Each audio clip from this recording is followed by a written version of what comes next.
మనం ఇప్పుడు నిర్మల్ పట్టణానికి 3 కిలోమీటర్ల దూరంలో గండిరామన్న క్షేత్రంలో గండిరామన్న ఆలయానికి అభిముఖంగా ఉన్న ఒక నల్లరాతి గుట్టపైన ఉన్నాం. ఈ గుట్టపైన రాగాలు పలికే ఒక రాయిని గుర్తించినాం. ఈ గుట్ట సముద్ర మట్టానికి సుమారుగా ఈ రాయి 500 మీటర్ల ఎత్తులో ఉంది. అంటే దక్షిణాపథంలో దక్కన్ పీఠభూమిలో నల్లని రాతి గుట్టలన్నీ కూడా మనకి 600 మిలియన్ల సంవత్సరాల క్రితం అగ్నిపర్వతాలు సంభవించడం వల్ల ఆ చిక్కని లావా ద్రవం చేత ఏర్పడినటువంటి రాళ్ళు ఇవి. అయితే ఈ నల్లని రాతి గుట్ట మీద ఒక విలక్షణమైనటువంటి రాయిని గుర్తించినాము. ఇది రాగాలు పలికే రాయి లేదా రింగింగ్ స్టోన్ లేదా సింగింగ్ స్టోన్గా పిలుస్తారు.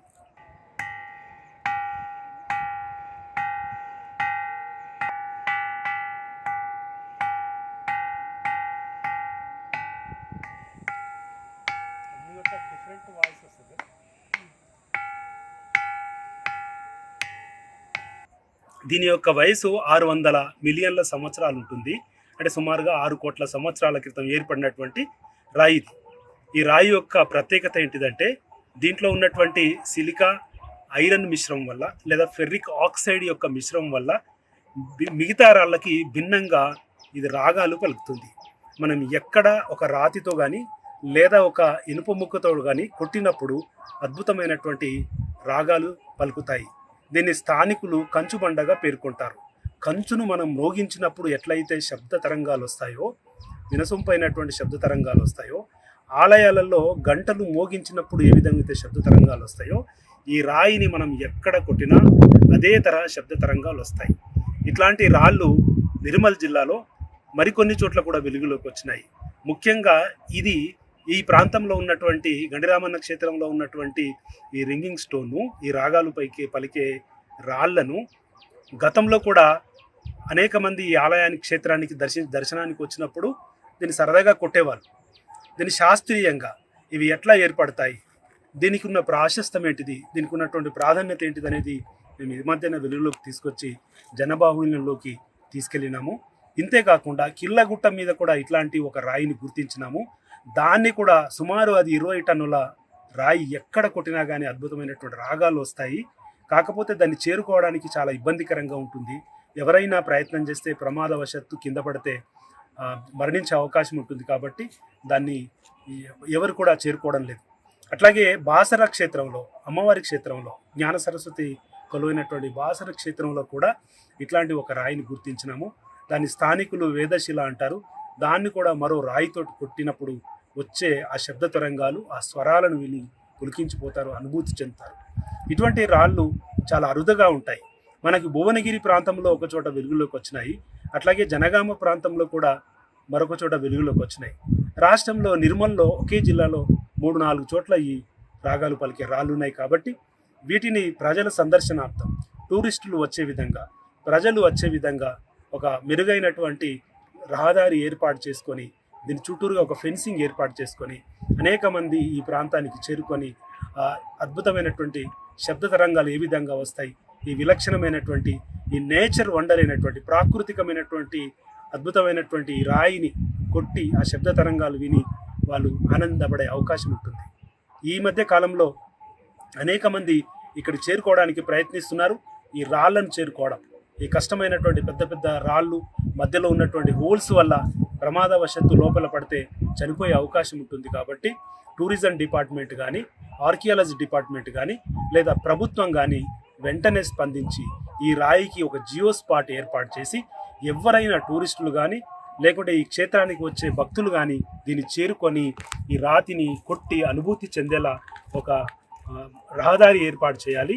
అంతేకాకుండా భవిష్యత్తులో దీన్ని బ్లాస్టింగ్ చేయకుండా, ఈ పర్వతాన్ని బ్లాస్టింగ్ చేయకుండా క్వారీ కోసం కానీ ఇతరత్ర అవసరాల కోసం పర్వతాలన్నింటినీ కూడా తొలగిస్తున్నటువంటి దృష్టాంతాలు మనం తెలంగాణలో చూస్తున్నాం. కాబట్టి ఈ పర్వతానికి హాని చేయకుండా చుట్టూరుగా కూడా ఫెన్సింగ్ ఏర్పాటు చేసి దీనికి ఉన్న ప్రాధాన్యతను బోర్డులు ఏర్పాటు చేసి దీన్ని జియో స్పాట్గా గుర్తించి ఇది ఒక టూరిస్టు ప్లేస్గా చేయాలని ప్రభుత్వాన్ని మేము డిమాండ్ చేస్తూ ఉన్నాం. ఎందుకంటే ఇట్లాంటి రాగాలు పలికే రాళ్ళు, ఎందుకంటే రింగింగ్ స్టోన్స్ అంటారు లేదా సింగింగ్ స్టోన్స్ అంటారు, రకరకాల పేర్లతో పిలుస్తారు. ఇవి ప్రాకృతికమైనటువంటి అద్భుతాలు కాబట్టి వీటిని మనం కాపాడుకోవాలి. ఈ ప్రాకృతికమైనటువంటి వండర్ని జనంలోకి తీసుకెళ్ళాలి. ప్రజలు ఎక్కువ మొత్తంలో దీన్ని చూసేలా చేయాలని నేను ప్రభుత్వాన్ని, పాలక వర్గాలను విజ్ఞప్తి చేస్తున్నాను. మేము ఇప్పుడు గండి రామన్న కానుకున్న గుట్ట పైన ఉన్నాం. ఇక్కడ చాలా చక్కటి కంచుగొండను ఇప్పుడే దాని రాగాలు వినడం జరిగింది. అయితే మేము చిన్నప్పుడు ప్రతి శ్రావణ మాసంలో సోమవారం రోజు ఈ గుట్టపైకి రావడం జరిగేది. వీటి వరకు అప్పుడు మేము చిన్నగా ఉండడం వల్ల ఎక్కడానికి చాలా ఇబ్బందిగా ఉండేది. అయితే మేము పుస్తకాలు చదువుకున్నప్పుడు రామప్ప గుడిలో సప్త స్వరాలు పలికే శిల ఉంటుందని చెప్పేవాళ్ళు.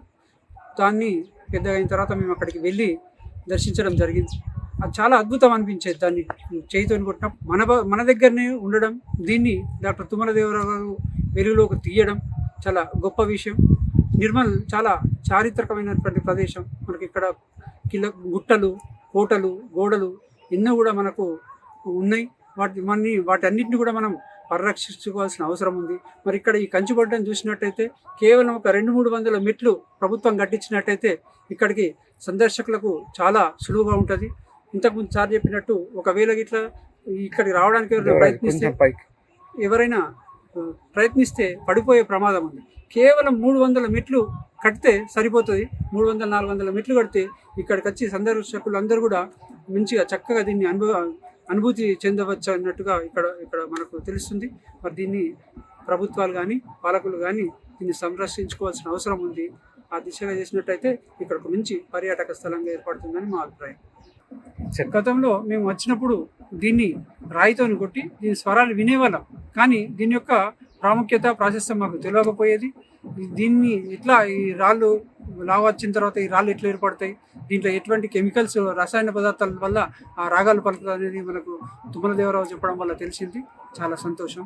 ముఖ్యంగా ఇక్కడ మా పూర్వీకులు చెప్పిన చరిత్ర ప్రకారం ఇక్కడ మునులు, ఋషులు ఇక్కడ తపస్సు చేసుకుంటూ ఉంటారని, తర్వాత అదేవిధంగా శ్రీరామచంద్రుడు వనవాసం వెళ్ళినప్పుడు ఇక్కడికి వచ్చి ఇక్కడనే వారు లింగాన్ని ప్రతిష్టాపించుకొని పూజ చేసి వెళ్ళినట్టుగా, శ్రీలంక వెళ్తూ ఈ గోదావరి ప్రవాహిక ప్రాంతంలో ఆయన వెళ్ళినట్టుగా చరిత్ర మా పూర్వీకులు చెప్పేది.